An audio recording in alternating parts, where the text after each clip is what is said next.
Hey everybody, Mountain Grandma here. Today's video is all about herbal syrups.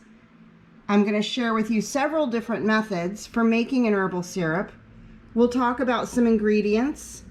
We'll talk about herbal syrups using honey, using sugar, using different kinds of ingredients that you might already have in your kitchen, and also using some herbs. And what are these herbal syrups' intentions? We'll talk about that too. So let's go ahead and get started. So this first syrup recipe I'm going to share with you is super easy because half of the work is already done. I'm actually using some of my lemon balm jelly that I made on a previous video. You can go check that out if you'd like. And I'm going to be turning that lemon balm jelly into syrup. So just a note, you could do this with any jelly, but you can't do it with jam. You'll have chunks, so jelly is good for this. But you can add the jelly into the pot like you see me doing here. And you're going to see me putting the temperature of the stove on just a low. So we'll just kind of heat that up to warm it. And then I'm going to add in some water. I'm going to use that same, it's filtered water. And I'm going to use that same jar that the jelly was in so I can kind of keep track of, how much I add. But normally if I wasn't doing this for a video, I'd just be eyeballing it, add it in water. Because you can heat it up and then keep it simmering if you like to get it to the thickness that you want the syrup to be. I'm fine with a thinner syrup for this one because this is what I use to add to like a daily tea, or maybe I'll add it to seltzer water, club soda water or something. And I just love it for that because it adds a little bit of sweetness and you don't have as much sugar as like a soda. So here you can see I've got it heated up, it's thin, and now I'm going to pour this into the jar and voila! All right, I've got 3 more different ways of making herbal syrup to share with you. I'm doing these from the easiest to the most complex. So make sure you follow this along, like and subscribe, and check out the playlist for the My Home Apothecary collaboration that's down in my description box. I hope you're following along. Make sure to check out all the content creators with their great videos. You're going to have lots of wonderful ideas for your making your own home apothecary. And don't forget to come back for the giveaway. All right, so we've got these chopped onions here for this next one. We're going to add honey to it because we're making a cough syrup. And I'm going to share with you a little bit of stuff about onions that you might not have been aware of.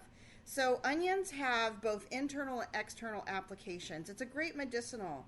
Internally, it can be used as a tonic. It can clean the blood and build and revitalize the blood, help in lowering high blood pressure, lower cholesterol, enhance digestion, and stimulate internal organs to help relieve, sluggish activity in your body. It also supplies a high dosage of vitamin C.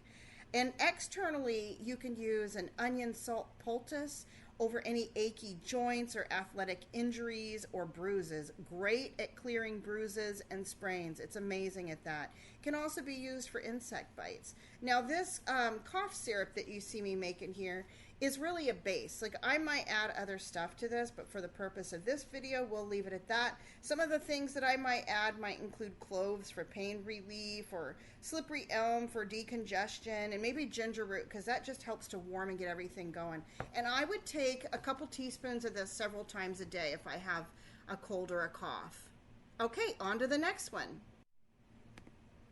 So we like this onion honey for kids too. It's safe for the children at 1/4 to 1/2 teaspoon, up to like 3 to 4 or maybe even 6 times a day, and it won't harm them. Of course, you want to make sure that you're not giving onion honey to babies, right? They would just do the onion water. But now moving on to the next one. So this one's a little more complicated. You see I've got herbs there that I had selected, and I'll share with you what those are in a minute.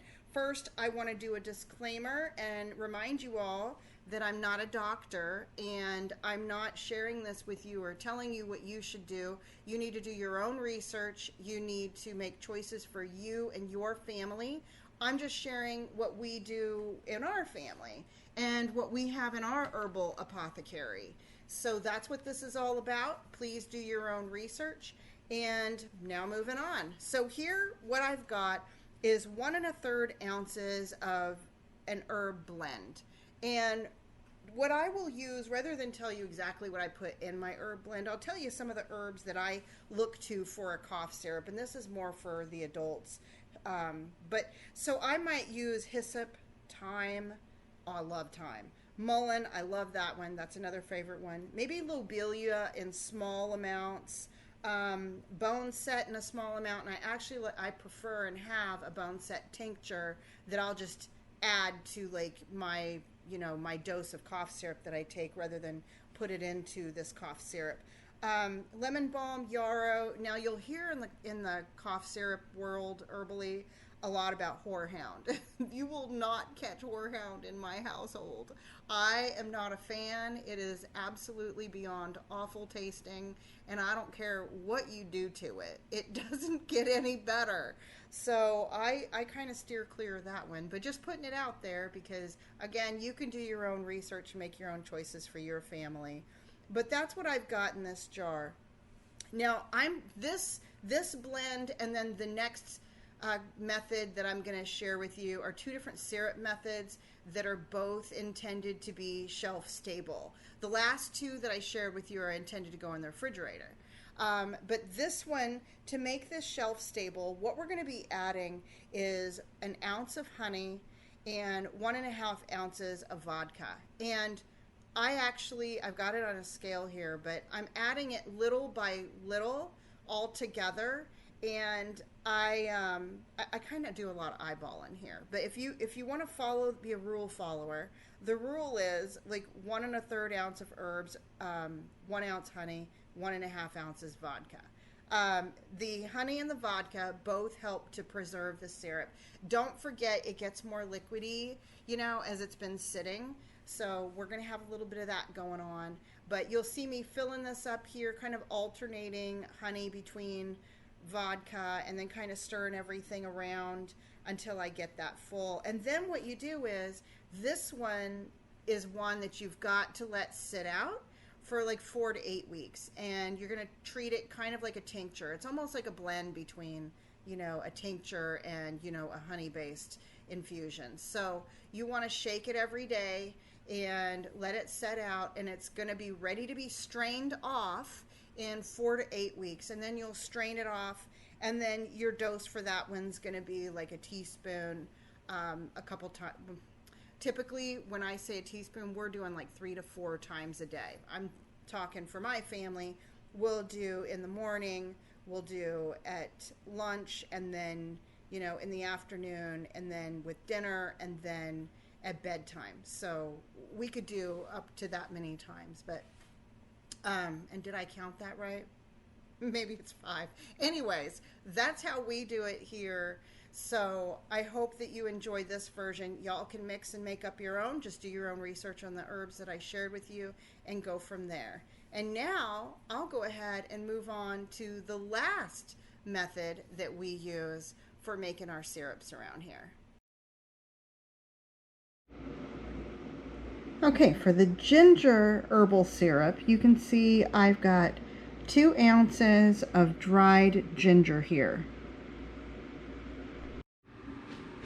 All right, so this container has a 1 quart mark right here. In here, I am going to pour in, I'm using distilled water, and I want 1 quart of distilled water. So I'm going to add it to the 1 quart line. To this water, I'm going to add in that 2 ounces of dried ginger herb. Now what I'm going to do is cover this and let this sit overnight. All right, now I've let this sit overnight and then some. And what I'm going to do is I'm going to go ahead and pour off the water because I can tell that the dehydrated ginger has soaked up a lot of the water. And I'm going to pour the water off to see how much I have. I might not need to simmer it down a whole lot because it's basically done a cold infusion for me.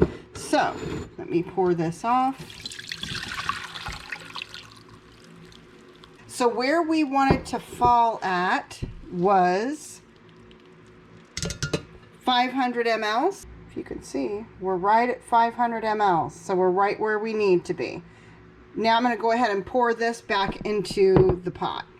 One thing I want to point out, the ginger that I strained off that I just did the cold infusion with, this is still good ginger. There's still a lot of life left in every one of these. So what I'm going to do is put these in the freezer, laying them on a flat cookie sheet. So that way I can freeze them, keep them in a baggie, and then I can pull some out as I like to make tea with and things. So I'm going to go ahead and get this in the freezer.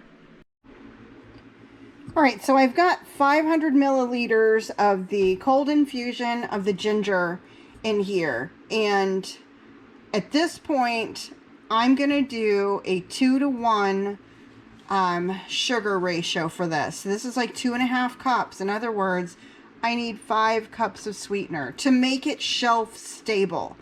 If you want to plan on putting your syrup in the refrigerator, you can do less sugar than that. But to make it shelf stable, it's got to be 2-to-1 for this syrup. I've added in 5 cups of sugar in here. Again, you're making a syrup that is going to be shelf stable.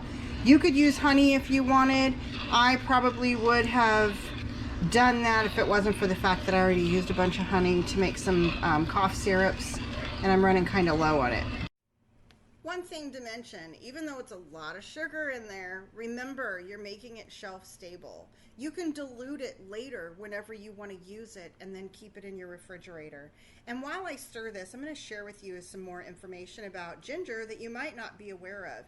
Did you know that ginger is one of the 2, what in the herbal world they refer to as like carrier herbs, meaning ginger and cayenne are the 2, meaning that if you include a little bit of those herbs in whatever your other herbal concoction is, if you will, that it will help all of the other herbs be more effective. So I like it for that reason and might include a little bit of it in some of my other recipes. The major active ingredients in ginger are the terpenes and the oleoresin compounds that are called gingerol.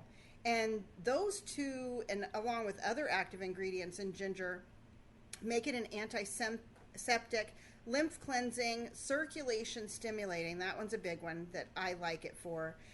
Also mild constipation relieving qualities in there. And it's a potent perspiration inducer, so it helps your body to get rid of toxins.